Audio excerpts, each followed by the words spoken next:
site. So, I already got the site pulled up. I signed up for the beta. There it is. PC stuff here. Overwatch is Blizzard's new IP, new shooter. Like, let me reiterate, Blizzard shooter, brand new. That Colin and I have been talking about since BlizzCon, which was when it was unveiled. BlizzCon is that like the first week of December? I think it is. I think BlizzCon is the first week of December. Anyway, so the game is, look, it's pretty fresh, right, in terms of knowing about it.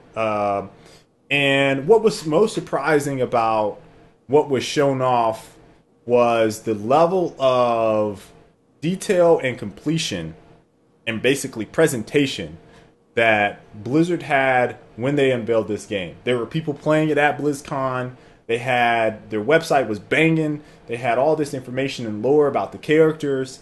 And if you saw the beginning trailer that they showed, it kind of had that Pixar, Disney, like lore thematic presence where you kind of got pulled into the story. You were like, oh shit, they're about to drop something real special on us.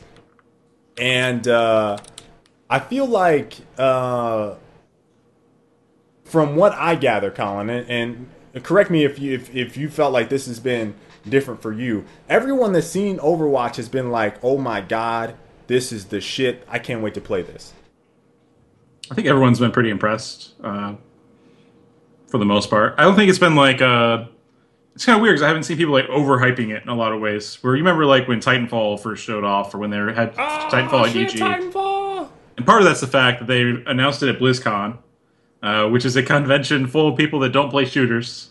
Yeah. So like there was going to be some excitement, but it wasn't like it was a existing franchise that like they were building off Warcraft or building off StarCraft or what have you. So like it was kind of like, oh, cool, new IP. But like people there weren't the type to get excited over that kind of stuff. And this is the next showing they've had was PAX, and it was pretty much the same stuff at EG as EG had, or EG, BlizzCon had, plus a couple characters. So I think that the way they've released it has actually kept it from getting like overhyped in a lot of ways. Because there's like no mystery, right? Like there's no opportunity for you to be like, oh shit, what does this do? They've already shown it, right? Yeah, there's like here it is playable. Here's 12 characters you can play. Here's a few maps. Like for the most part, what they had playable was what's going to be in the game come beta. Like it's just going to be tweaks and new characters and stuff. Yep. So yeah, like in a lot of ways, it's more just like, okay, cool, when can we play? That's been the general reception, I think. Okay. So I mean, I haven't seen people like super blown away. It's just kind of been like, oh, cool, this seems neat, which I think is probably healthy for it in the end. I agree. But everyone seems positive on it. Like I haven't seen any negative thoughts really. So I'm gonna let you go. I'm gonna kind of gather my thoughts. I want to hear what you have to say. But from what you've seen so far, what has you excited about Overwatch? What's got me the most excited is I've played a lot of MOBAs recently. I've got 1,000 hours in League, 1,000+ hours in Dota. Played a bunch of Smite as well. So like, I've seen what that genre can have happen when you have all these different diverse characters with their own skill sets and different abilities and all that together, kind of working to create this crazy gameplay variance where like each match is different and you can have this continual challenge of mastering a new character. You know, like I haven't played half the characters in Dota over my 1,000+ matches. Like I've played them like maybe one game here or there, but I wouldn't say I even know the character really. And that kind of depth, I think, is something which I've always kind of missed in the FPS genre. Like a lot of times it's been you learn the maps, right? And then once you know the maps, and then you kind of like know the guns a little bit, and then you get down to like the real gritty stuff, like spawn systems and crap, and like that's how you better yourself. Aside from just the twitch aiming. But there isn't like a lot to continually learn and take on new challenges and that kind of stuff. So for me, I'm most excited because Overwatch is probably the best implementation and polish level of a game doing that kind of thing. Previously it existed a bit with Monday Night Combat. Monday Night Combat I felt like you could kind of like master those characters, but there's only 5 or 6 of them, right? Right. So I didn't really get that feeling. And then when Super MSE came out, it was barely a shooter anymore, really. Where this one feels like it's more grounded in the FPS roots, which I think is important for me personally because I'm an FPS player. Like that's how I identify the most. Is like I play FPS games. So for me, that's why Overwatch is really intriguing. They have all these characters that you're gonna have to learn, and then there's a heavy teamwork component as well with like how those characters interact with each other, which I think is going to be, for me, thinking competitively, is going to be probably the most interesting part of the game. Is kind of working out these combinations and how to go against the other team's composition, which is stuff which will come over from Dota and League and like playing those games a bunch, where it's like you look at the list and it's like, okay, we need to be doing this right now, or we need to be doing this, and adjust who you're playing based on that. And which means you ultimately need to know how to play several characters, right? Which I think is always cool. Yep. So for me, it's just going to be the wide gameplay variation, which is possible when you have that kind of model. And knowing that it's coming from Blizzard, that it's going to be a very polished product. Like, I don't have any worries at all about the core gameplay stuff. And like how they'll handle aiming, how they'll handle sensitivity, how they'll handle the various movement stuff. Like, I know that's all going to be super polished and clean and smooth. And the animations are going to look great. The animations won't be too noisy, most likely. And from what I've seen so far, they've done a pretty good job of that. So, like, that kind of stuff, I know they're going to lock down. I know they're going to keep building on the community and make it bigger and bigger and build on the environment and world. So, like, there's all these things I trust Blizzard to do because it's Blizzard and the stuff they've done for years. There's also some stuff I'm kind of worried about, which we can talk about a bit later as far as, like, their very casual approach to things at times. Yeah. But for the most part, super excited. I think that it's going to be one of those games that builds over time, and there's always something to be doing and learning, which I think is something that I'm interested in now. Just, again, coming from those MOBA background roots where I've been wanting to see that for a while in gaming, where everything's been loadout based for the last fucking 5 or 6 years now. You know, every game is a couple weapon loadout, and that's it. Yeah. And really, you're using the same gun all the time because there's always going to be one best gun. And I kind of miss the class-based stuff. And this seems like it's going to be the best implementation of that because there's going to be so many different classes and heroes. Okay. So there's a couple of things that you hit on that I want to stress as maybe, I don't know if it's necessarily what I missed, but something that I feel like is perhaps undermined a little bit unless you get into very highly competitive play, and that's the idea of teamwork and knowing. I think knowing all aspects of a game. And so whenever you get like a class-based, and I'm going to use MOBA as an example. I didn't play League or Dota. I didn't play League at all, really. Maybe like 5 hours. Play very little Dota, maybe like 10 hours. Smite is the game that I played in terms of MOBA, and I've played quite a bit of Heroes so far now. I'm probably at about 50 hours on Heroes, and Smite is probably low hundreds, maybe a little bit more than that, about 200 hours in Smite. So for me, you know, when you talk about a MOBA aspect and some of the things that we were doing together as a team in the MOBA environment, it was so heavily team oriented, especially when we got to something like, you know, Smite, for example, and that's what I'm thinking about, that I can't really remember a time other than maybe Gears where we had to rely so much on our teamwork and communication to be successful. And so when I look at Overwatch and I look at how they've set up their class-based system, how they've set up, you know, the heroes and abilities and stuff like that, I really feel like this is kind of like that evolution of where shooters needed to go. And you've said this multiple times on the show where you want or you don't understand why or what is holding developers back from looking at a MOBA and saying, man, we can make these ability systems work in a shooter. I think I've heard you say that probably 5 or 6 times on the show. And why? And several years before the show. Yeah, and yeah. Why hasn't this developer put these abilities into a shooter? And I think most of the time, the answer always comes down to balance. I think that most of the time that developers are very concerned and conscious about shooters and balance, and they want the experience to be very much point, shoot, click. And so we don't really see that evolution of point, shoot, click, right? That's all you get, right? So for me, when I look at Overwatch, I say, okay, this is the shooter formula, but you sprinkle in some of those abilities, you sprinkle in a lot of the character personality lore that you don't get outside of a MOBA for the most part in the shooter. I wanna know, Colin, because you did this example for me. How many people can tell me the lore behind Quake or Unreal? I mean, you have to be a very super hardcore fan, but most people don't know, right? Most people don't care about the characters. They don't care about who they're using or what the map is or how that map came to be or what the environment is.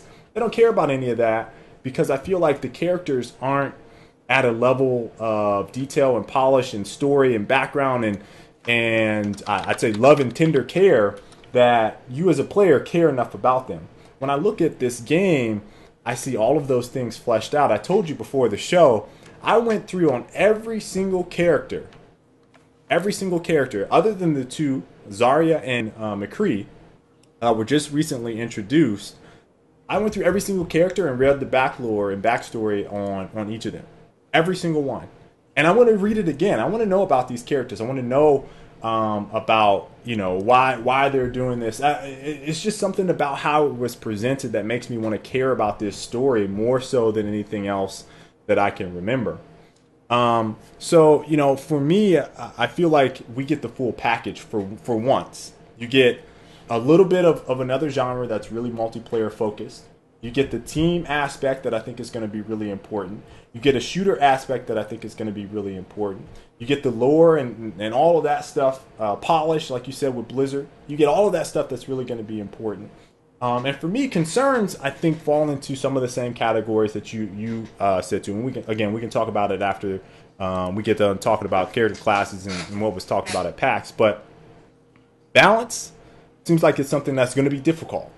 I'm still concerned about balance, and as a shooter guy, knowing how abilities work and knowing how MOBAs work, balance is always something that I think needs to be constantly iterated on. But I think, you know, Blizzard is, if any studio could do balance, Blizzard can do balance, right? All the games that they've done, I think that they can do a good job with the balance and keeping players happy. The other thing I'm concerned about is where this is going to go in terms of competitive play. Now, they have mentioned, and I've read this, and I'm sorry I don't have the article for you guys, but I've read this multiple times about Blizzard's interest in competitive esports, right? You saw it a little bit with StarCraft, right? But StarCraft fell off pretty hard after all these MOBAs came out. Heroes of the Storm is coming into the fray, so that's a potential.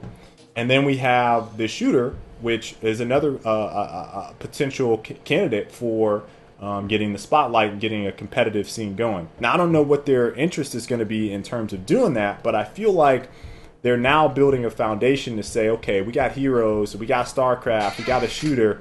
We can actually make a pretty big push in the competitive scene. They even have Hearthstone. Let me not forget, Hearthstone is a pretty big in the competitive scene, and it's frequently the #1 most streamed game on Twitch, mind you, outside of League, right? It's like League, Dota, Hearthstone. Yeah, I think the quote which I heard, I can't remember if it was in relation to Heroes or Overwatch, but it does seem like it's the approach they're taking to both, which is we have a team ready to go for esports should the community kind of deem it necessary. Right. And it's like we have everyone already in place, everyone's ready to go. If the community wants to take it in that direction, we're ready to go take it and kind of run with it. And that's what they said for Heroes, and that's what's kind of been starting to happen. And you saw the announcement over the weekend of the Heroes of the Dorm tournament, which is a college tournament across the nation for like $100+ grand and scholarships and stuff. Right. So like in that case, Heroes wasn't necessarily developed with competitive in mind, although they've been doing some stuff for it. But it was like, hey, the community seems to want this. The community's already doing stuff on their own in order to support it. They're doing little one-off tournaments, weekly events, and that kind of thing. So let's go ahead and support them and let's go all in with esports and do some cool stuff for that community. And it seems like that same approach is what they're doing with Overwatch. So I'd expect kind of the same sort of treatment. And it is nice because every year there's BlizzCon, which has traditionally always had a tournament for a Blizzard game. There's been WoW every year, StarCraft every year, Hearthstone's been there the last couple of years. So like that's always going to be there, right? And there's always going to be at least one big event a year as long as BlizzCon's happening. So it seems like a no-brainer, really. And that's the other aspect for us, where as a team, this is probably the biggest factor, right, for us being interested in this game. Other than all the things we mentioned, there hasn't been a game. Hi, Jenna. How you doing? There hasn't been a game since Titanfall, and even then, I think we were kind of concerned with the competitive aspects of the game, right? They launched without a lot of stuff. There hasn't been a game since Gears 2, 3-ish. 3 didn't. I mean, 3 started off hot and then fizzled quick. 2 was the last one that we really got hardcore into. So we're looking at 6 years. It's been 6 years since we have really buckled down and been excited about the potential to compete. And I think for all of us, each of the games that we've chosen have been console, right? Which I think has been, for us, we've kind of learned that is not the way to go. And it has been a situation where we started off really excited about the game. The developer itself did not support the game at a competitive level, and then interest waned throughout the community. That happened with Titanfall. So I mean, that's I think that for us, it was at a frustration point where we were like, all right, we need to stop just messing with that. Let's just stop. And then Overwatch was announced, and we had that. It was like a brief discussion we had. Hey, everybody, this is the game we want to play. So, for the first time in 6 years, I think everybody on the team that's still, pretty active is really excited about this game, which is rare. So I think that's something worth mentioning as well. Now, character classes, they have, let me count these. 1, 2, 3, 4, 5, 6, 7, 8, 9, 10, 11, 12, 13, 14. 14 characters. And each character has very different attributes. The character that I've kind of looked at playing as of right now is Tracer. And here's her. There's a link to her. It's something about teleporting and movement that draws me in, and it's probably why I gravitated towards the Blink characters on Destiny, Hunters and Warlocks. And I'm going to tell you guys where it comes from. It's actually the reason I like that movement set, the ability to blink around and stuff, is because of the translocator in Unreal Tournament.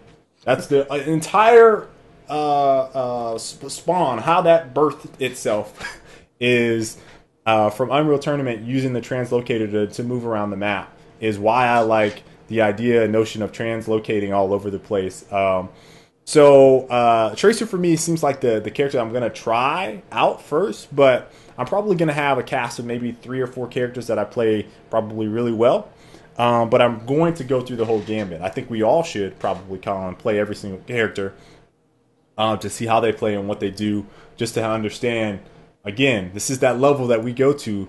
And I had this discussion on Destiny about playing with all the weapons. The reason I play with all the weapons is that in the event that I happen to play against someone that is utilizing that weapon, I know the strengths and weaknesses, right? Because I use it. So apply that same logic to pretty much any game, and you kind of see why I think it becomes important to learn as many aspects of a game as you can. Mastering a few, but I think knowing all of them really well is important. So I don't know what characters outside of Tracer I'm going to look at and play, but that's definitely on my top list. I saw there was Hanzo, and then Widowmaker. Widowmaker has the grappling hook. So, and a sniper. Yeah. And a sniper. So I can tell you that those have kind of interested me. Reaper is the one with the dual pistols. He looks kind of like a badass. He's an assassin. He has that spin move that looks ridiculous. Shotguns. Shotgun? Is it dual shotguns? They're shotties. Yeah. Okay, dual shotguns. They're handheld. Oh yeah, okay. I thought it was dual pistols. But McCree has the pistols. The pistol, I should say. He's also one that I think is really interesting for me. So I'm kind of interested to see how he's received, considering we talked about Space Cowboys on Destiny with the last word, right? So Colin, what characters are you thinking about right now? I don't know. I'm kind of for me, movement's also pretty big. Reaper seems cool because he has like some misdirection, and since he can like lay down a spot that he teleports to Hmm. after a few seconds. Um, Pharaoh, I think, was another one. She's like the rocket launcher jump jet character with Yep. a crazy barrage thing where she like flies in the air and fires a huge salvo of rockets. Yeah, Farah and Symmetra are the two flying around. Symmetra is the healer, though. Yep. So yeah, probably centralized around those for the most part. But yeah, playing everyone. It's actually be interesting because right now they are pretty dead set on like not locking you into one character for the match. So like you can switch between respawns. Hmm. So I think competitively it's gonna be pretty weird because you're gonna see like big rotations where you all of a sudden everyone goes to a different class real quick for a push or something, or stuff like that. Just because it's not TDM, they haven't done any TDM mode. Sounds like they're pretty heavily set Against. on not doing a Yeah. TDM mode Yeah. because they don't like the kind of culture it creates in the sense of people playing for KD and boasting their scores and everything. Where they prefer, and they've so far the maps they've shown have been like either objective points or payload style, where you're pushing a cargo along the track. So with that said, I think it would be pretty interesting seeing people rotate. Like, oh, hey, the cart's over here. We need to all switch to this real quick and do a strong push, or we need to play more defensive, or we need to be aggressive for kills, or yada yada yada. So Right. I think really you're going to play everyone, which would be pretty cool. I am. You mentioned game modes, and we had this discussion on Destiny. I hate to, bring that back into the discussion, but Triple Rect, who is a popular Destiny streamer on PlayStation, and in general, he was on Twitter talking about the modes in Destiny, saying that he thought Control was really bad because of balance. And if those of you that play Destiny know that Control is basically a glorified team deathmatch, where capturing the points actually modifies the amount of points that you get based on kills, not actually holding the objectives. So you can actually, theoretically, and I've done this before and shown a video of it, you can win the game without capturing a point to prove a point. Um, I love the idea of not having team deathmatch in shooting games. I absolutely hate, and hate is a strong word. I really dislike team deathmatch in shooters because of the exact thing that you said. And one, it's absolutely horrible to watch from a spectator aspect. You get no story. The gameplay is very slow at a high level of play because the objective is your body, which means that unless you have something forcing the action, most of the time it's been power weapons. If you look at Halo, Quake, or whatever, I think 1v1s are a little different with Quake, but from a team aspect, heavy weapons, armor, or power ups, that's what forces action. Outside of that, people get it, they push, get back. Wait, get it, push, get back. Wait, get it, push, sit back. You get nothing out of that. That's so terrible for me from a viewing experience, watching it year after year after year. And some of these competitive games, I'm sick of it, right? And for me, I've always enjoyed the story. And when I say story, from a viewer perspective, you often hear you'll hear designers or when I've talked to designers talking about it, or some commentators or Major League Gaming, for example, Sundance says this. It's very easy to tell a story with search and destroy. The viewer understands what's happening with search and destroy. It's easy to understand, or bomb game mode and Counter Strike. It's easy to understand those from a viewer standpoint because all right, I need to protect this. This dude is going to plant this. So the dynamic and the storytelling that you get from what is happening on screen is easily relatable to the viewer most times if they understand the game. So it makes the experience a little bit more enjoyable, I think, than a team deathmatch or something like that. Right. So I'm very excited about Overwatch in that it seems like they're not at all concerned with team deathmatch. And I think the other studio to do this, if I'm not mistaken, was initially Valve with Team Fortress 2. Because I want to say Team Fortress 2 launched with no team deathmatch. It was all objective. Yeah, I think so.